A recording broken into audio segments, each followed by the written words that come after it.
Oh, at 5'7", wow. Yeah. I want to talk about the UFC event because we talked about it a good bit leading up to it.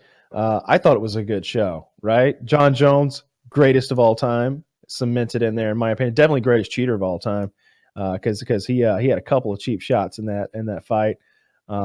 Nice little head kick on a grounded opponent, then a knee to the head of a grounded opponent. Loved it. I had a lot of respect for Anthony Smith not taking the free belt, right? I hope it turned out okay for him, right? Like, I hope he gets a big bonus. So people don't know, they report what a fighter makes to Vegas, and it'll be like $250,000. And then you find out later it was 1.25 million. You know, $1,250,000. It was just all on the back end, and Dana does that a couple ways. One, if fighters know how much each other make, then it makes it tougher to negotiate. You get to say, you know, how come Quib makes that? I'm 1/3 as popular as Quib. I should make 1/3 his money, or, you know, whatever it is. Keeps it all a secret. It's better for the UFC. Now, when you're the champ, you start getting pay-per-view percentages. You get big money. You get sponsorships. Reebok pays more. It all adds up. He, out of honor, decided to say, I can fight, knowing he was losing. He was losing. Yeah. He was going to lose. Can I quickly just lay out what happened and how the rules work? Go ahead. Basically, John Jones need this guy while the guy was grounded. Now, there are various rules that change what grounded means, and they happen to be in a locale where grounded meant that his hand was on the fucking ground, which is a little BS, but those are the rules. And so the rules say that if Anthony Smith is unable to continue, then he wins by disqualification. And the way they determine if Anthony Smith is unable to continue is they ask him. So Anthony takes this knee to the head while he has a hand on the ground, and they go, hey, can you still fight? And what they're really asking is, hey, you want to win right here? And he says, no, I can still fight. And he was never going to win this fight. Like he was a 9-1 underdog. He lost every round. And on top of that, I would argue he lost.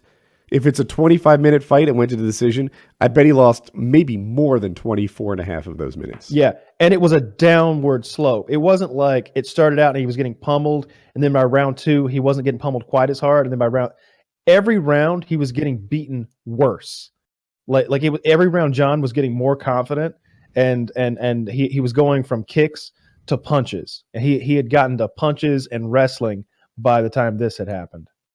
So he just chose not to be champ. He went the honorable way. And I think it might have been the last round. Does that sound right to you? I don't remember exactly. Fourth or fifth round. Yeah. So the handwriting was on the wall at this point. Oh, yeah. And he decided, you know, look, I'm going to roll the dice and hope I can somehow win this. And he didn't. And now, yeah, he could have been financially set up for life. Not Queb money, but he could have had millions, you know? Nah. Really?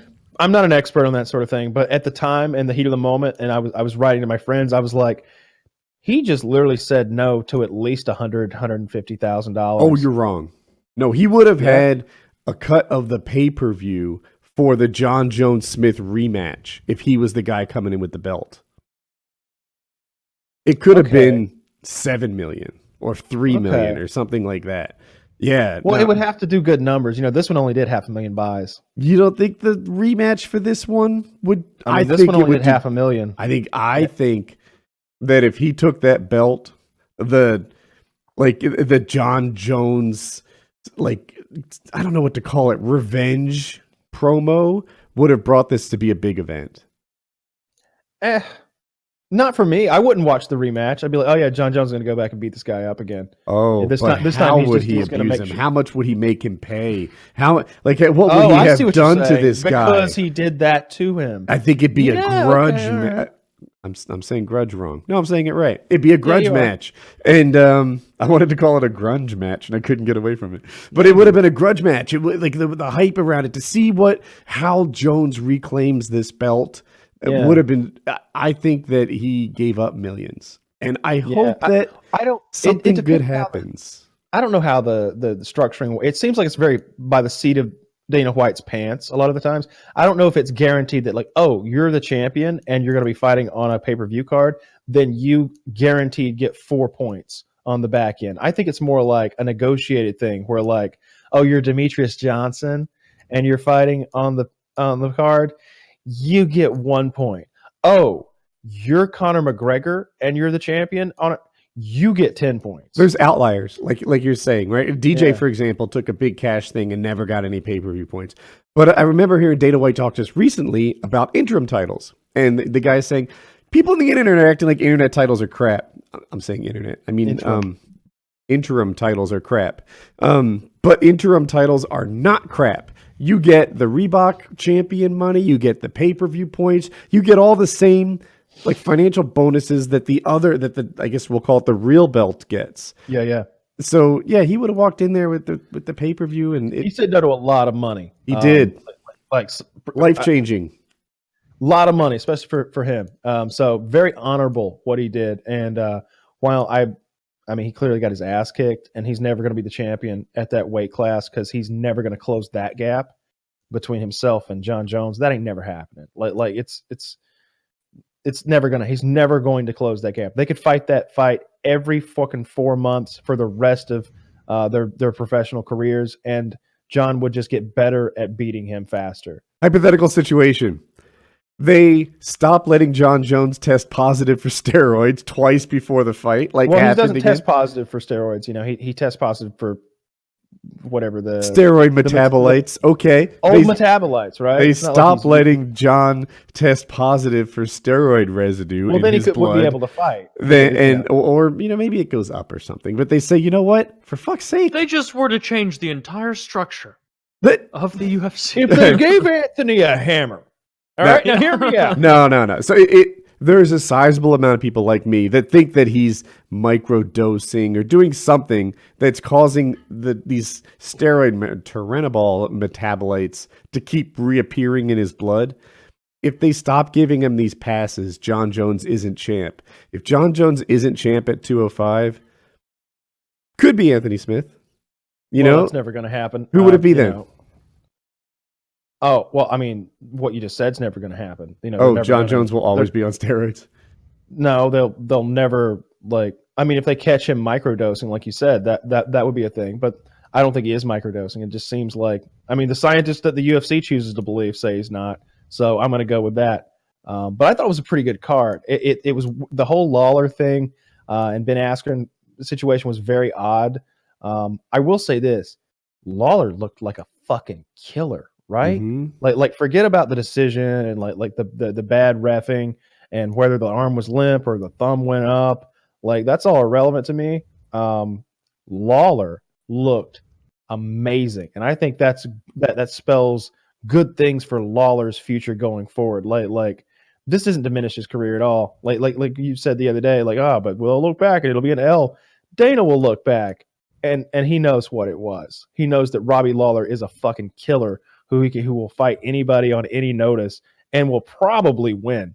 Lawler looked the best I've seen him look since he fought fucking the Canadian Psycho or whatever. Maybe better physically than then. He looked like an action star. Meanwhile, Ben looked like a dad. It was such a disparity. I looked at Ben Askren and thought, do I have a better body than him? No, but I think if I worked hard, I could. Yeah, he's got love handles. Taylor, this guy has love handles. I'll get a picture for everyone. And Lawler looked like a Viking warrior. All right, he looked like a superhero. He was cut as fuck, all ripped up. All of his abs are showing. His pecs are like super defined. But the love handle guy looked powerful. I'm sure, right? No, the love handle guy looks like you would see him at any backyard barbecue in the pool. Yes. Okay. And Usually you would when think... I hear that these guys are heavy, I'm picturing like a butterbean situation No, where it's a guy no. that's heavy but clearly like No. mounds of muscle and power. If you saw nothing Ben like that. Askren at the pool with his shirt off, you'd think, oh, he took his shirt off. How brave. Yeah. You know, I'm like, gonna look this fucker up. This is a guy who weighs what, like 100. This guy weighs about 200 pounds walking around, 195 pounds that's not walking him. around. He's the average man who works out maybe 1 day a week. That's what he looks like. He looks like an average guy who works out 1 day a week. Jesus, I've got bigger arms than this guy. I don't Absolutely, you do. know. But if he got a hold of you Yes. He'd murder me. You would suddenly realize.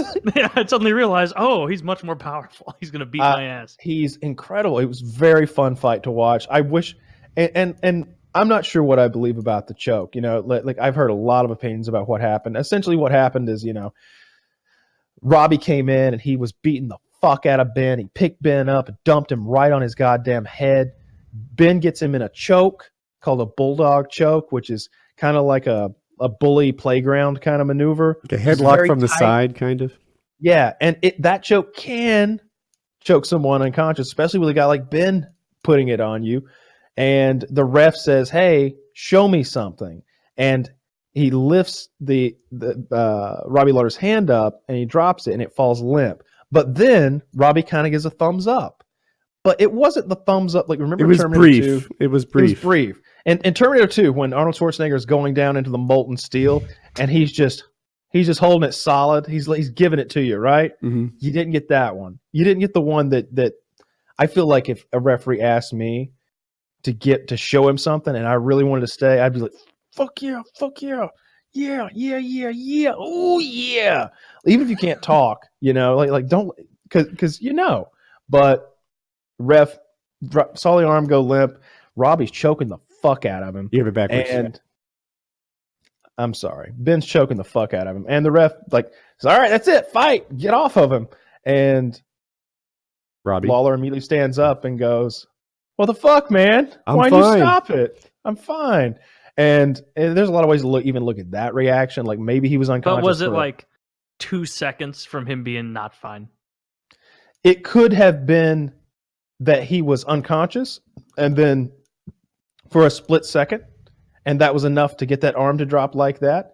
It could have been that he was unconscious and Ben started loosening up as soon as the ref started telling him to let him go, because there was a brief period between when he started telling him to and when he completely dropped him. Or it could have been that, in another 60 seconds, he'd have been completely unconscious, and another 3 minutes, he'd been a dead man, because there's plenty of time to go in the round, and he had the choke in tight, and that's what he does. But we'll never know, because they're probably not going to run it back. I've watched a lot of grappling experts and stuff talk about it. And I guess, I'm not positive about this, but one of them said that this is the same choke Conor McGregor tapped out to.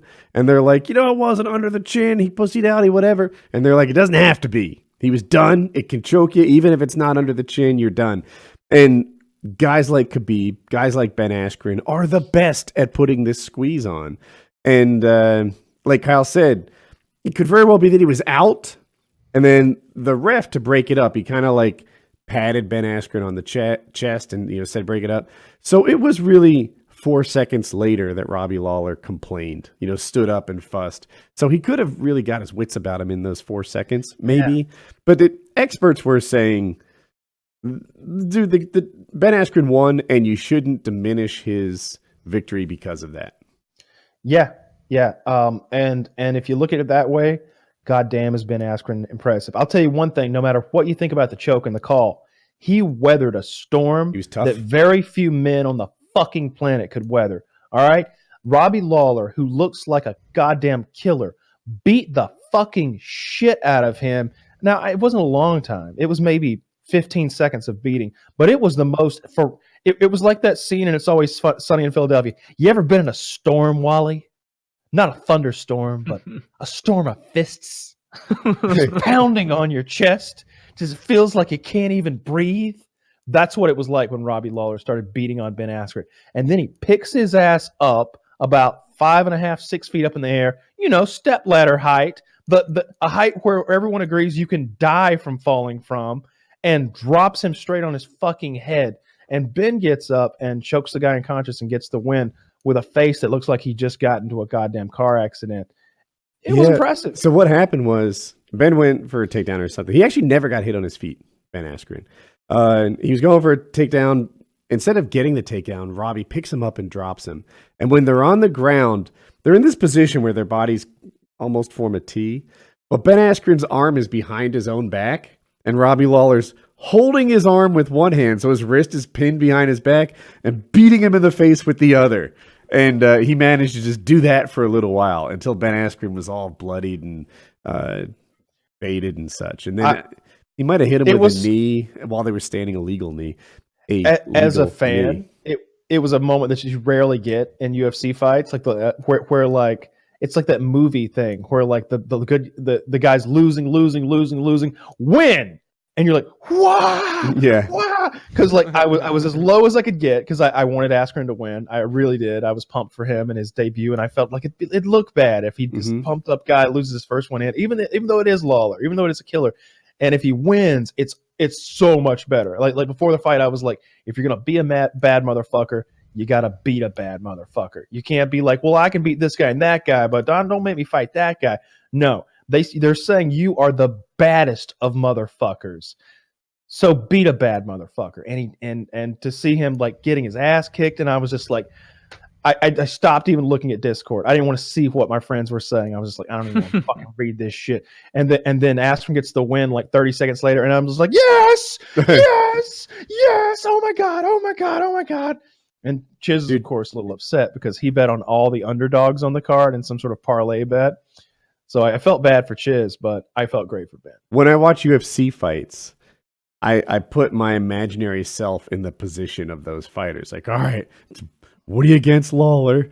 And when a guy has one arm like pinned, either like the crucifix position or the one we were talking about, I don't know the name of it, and he's just beating him with his hand and he can't even block the punches, I'm just like, oh man, like I'm so glad that's you and not me. it's horrible to think about. So it's yeah, UFC absolutely talk. Good event. It was a pretty fucking good event, except for Tyron Woodley. Gosh, yeah, Tyron did a terrible job.